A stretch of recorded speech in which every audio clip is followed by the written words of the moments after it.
Bonjour à tous, aujourd'hui nous allons essayer de voir comment se propage la lumière.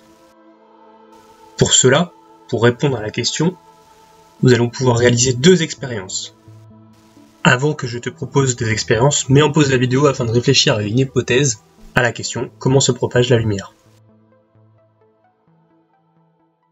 Une expérience réalisable est de placer une source primaire, une lampe, avec 3 écrans alignés percés, et de placer notre œil. Quelle est la condition pour que la lumière passe? Il faut que les 3 trous soient alignés. Ok, très bien, passons à une seconde expérience.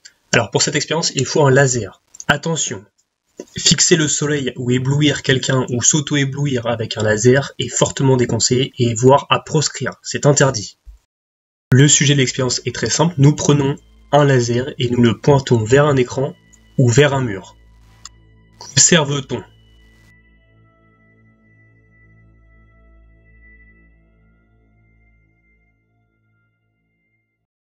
Alors ici c'est assez marquant dans la pièce, on voit bien que le laser forme un trait bien droit. La lumière se propage en ligne droite dans cette pièce. On va pouvoir conclure avec un vocabulaire scientifique plus précis. Pour conclure, dans un milieu homogène et transparent. Homogène, ça veut dire que c'est toujours le même milieu. Là on est dans l'air, donc c'est homogène. Transparent, ça veut dire que c'est pas opaque, ça veut dire que la lumière peut traverser. La lumière se propage en ligne droite. On appelle ça la propagation rectiligne de la lumière. Rectiligne, ça veut tout simplement dire en ligne droite. Si une voiture avance tout droit, on dit que son mouvement est rectiligne également.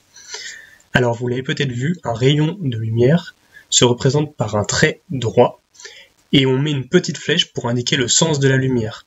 Là, pour le laser, ça allait du laser vers le mur, du laser vers l'écran. On met le trait droit rouge, puisque le laser est rouge, avec une petite flèche sur le trait. Une dernière précision, puisque là on parle d'un laser, mais avec une lampe, on voit bien que ça fait pas juste un trait droit, on voit bien que la lumière part dans différentes directions. Là on va pas parler d'un seul rayon, on va parler d'un faisceau de lumière. En fait la lampe envoie une multitude de rayons différents, dans différentes directions, on appelle ça un faisceau, et on peut représenter chacun des rayons, mais il y en a une infinité. Donc ce que l'on fait, c'est qu'on représente le rayon supérieur, celui qui est en haut, qui fait la limite, et le rayon inférieur qui est en bas, qui représente la limite inférieure. Et après, entre les deux, on peut en tracer une infinité. Voilà pour cette vidéo. S'il y a des questions, n'hésitez pas à les poser en commentaire. Merci d'avoir suivi cette vidéo. À très bientôt. Au revoir.